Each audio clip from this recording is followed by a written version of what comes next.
On arrive au bout de cette campagne éclair, rare dans l'histoire politique française. Bonjour Ludovic de Foucauld. Bonjour Pauline. Et à 3 jours du premier tour, où en est-on du rapport de force? On va découvrir en images un dernier sondage, une dernière projection qui montre que la tendance de ces derniers jours est toujours la même. On se dirige a priori vers une victoire du Rassemblement national. C'est le parti qui est crédité du plus grand nombre de sièges à l'Assemblée nationale. Le Rassemblement national deviendrait la première force politique représentée à l'Assemblée nationale. Alors, devant le nouveau Front populaire, donc cette coalition de la gauche, qui deviendrait le premier parti de l'opposition, le premier groupe politique de l'opposition, et devant, loin devant, la majorité sortante, le camp présidentiel. Il reste des questions. Est-ce que le Rassemblement national pourrait obtenir une majorité absolue ? Conditions données par Jordan Bardella pour entrer à Matignon. Est-ce que pour obtenir une majorité absolue, il faudra compter sur d'autres voix, d'autres sièges, comme celle par exemple d'Éric Ciotti et de ses amis? On va y revenir. Puis l'autre question, c'est s'il y a majorité absolue, s'il y a effectivement un gouvernement Rassemblement national, s'il y a une cohabitation avec Emmanuel Macron, à quoi ça va ressembler? Vous savez que dans l'histoire de la Ve République, il y a une coutume qui est que quand il y a cohabitation, quand il y a un président et un Premier ministre qui ne sont pas de la même couleur politique, le président conserve un précaré, la défense, la diplomatie, l'international. Mais là, si on en croit les dernières déclarations de Marine Le Pen, on se dirige vers une cohabitation avec des nouveaux contours, puisque le Rassemblement national compte gouverner effectivement le pays sans laisser de précaré présidentiel, sans laisser de marge de manœuvre au président sur le plan international. Marine Le Pen, elle a dit, le titre de chef des armées du président n'est qu'honorifique. Et par exemple, c'est un exemple qu'elle a donné, si le Rassemblement national gouverne, alors le président de la République ne pourra pas envoyer de troupes françaises en Ukraine. Donc, on a quelque chose d'inédit, parce qu'on peut évidemment s'attendre à ce que Emmanuel Macron ne se laisse pas faire et qu'il se batte pour conserver certaines prérogatives. Et donc, on pourrait être face à une cohabitation blocage, une cohabitation confrontation entre les deux chefs de l'exécutif en France, le président de la République et le Premier ministre. Vous avez évoqué Éric Ciotti.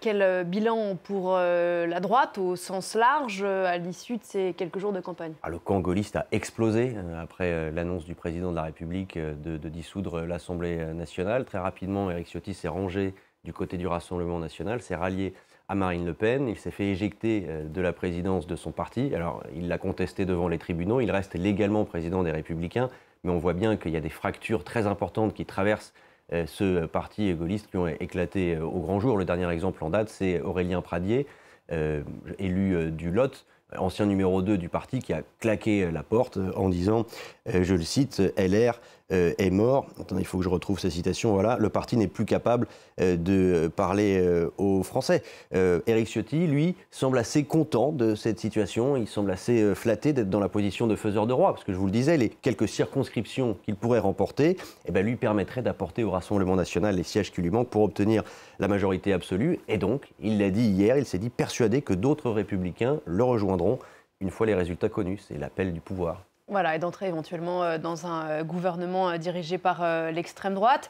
À gauche, maintenant, Ludovic, malgré un temps très limité, l'union s'est faite. Oui, l'union s'est faite et c'était pas gagné. Parce que je vous rappelle qu'on sort d'une campagne européenne qui a été très dure pour la gauche, où on a vu des gens à gauche vraiment s'écharper, surtout à propos de Gaza, de la situation au Proche-Orient qui s'est invitée dans la campagne, qui a révélé, on va dire, une certaine ambiguïté de certains cadres de la France insoumise par rapport à l'antisémitisme. Mais malgré ces difficultés, et même s'il reste des divisions, on va y revenir, en seulement quelques jours, insoumis, socialistes, communistes, écologistes ont réussi à s'entendre sur un programme commun, à négocier des circonscriptions et à présenter des candidats sous une bannière commune. Et aujourd'hui, on l'a vu d'après les projections, le nouveau Front populaire deviendrait au moins le premier groupe politique d'opposition à l'Assemblée nationale.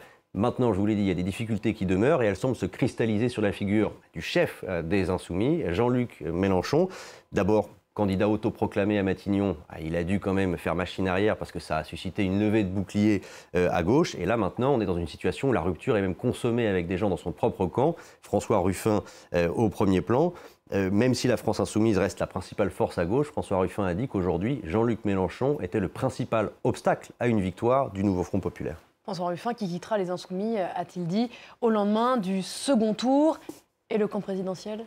Alors là, on se dirige a priori vers une défaite cinglante, une défaite même humiliante. Il y a des poids lourds de la majorité sortante, des ministres même qui pourraient perdre leur siège à l'Assemblée nationale, y compris ici à Paris où on se trouve. Pour certains d'entre eux, ils ne vont même pas se présenter. C'est le cas par exemple du ministre de l'économie Bruno Le Maire. D'autres comme Gérald Darmanin, ministre de l'Intérieur, dit même si je gagne dans ma circonscription et même si mon camp reste majoritaire à l'Assemblée nationale, je quitterai le gouvernement, je ne siégerai plus dans le gouvernement. Donc on sent que dans le camp présidentiel, dans la majorité sortante, il y a beaucoup de découragement, beaucoup de résignation. Il y a aussi tout ce que disent les équipes de campagne sur le terrain, ceux qui distribuent des tracts et qui montrent que la figure du président de la République suscite un rejet massif auprès de l'opinion. Et d'ailleurs, le visage ou le nom d'Emmanuel Macron n'apparaît même pas sur les tracts, ou en tout cas sur tous les tracts. Et ces candidats ou ceux qui mènent campagne invitent le président à ne pas trop s'impliquer dans la bataille. Donc cette histoire, cette campagne pour le camp présidentiel, c'est un peu une chronique d'une défaite annoncée et une défaite qui pourrait avoir des lourdes conséquences sur la vie politique. Gérard Larcher, président du Sénat, deuxième personnage de l'État, dit craindre une crise de régime structurelle. Crise de régime, guerre civile en cas de victoire des extrêmes, ça c'était les mots du président lui-même en début de semaine. Ce sont des mots quand même qui sont extrêmement forts, qui montrent que ce qu'on est en train de vivre est inédit et historique et pourrait éventuellement déboucher sur des violences. Les forces de l'ordre disent s'y préparer. Le préfet de Paris, Laurent Nunez, dit anticiper des débordements au soir du premier tour dès dimanche. Merci beaucoup Ludovic.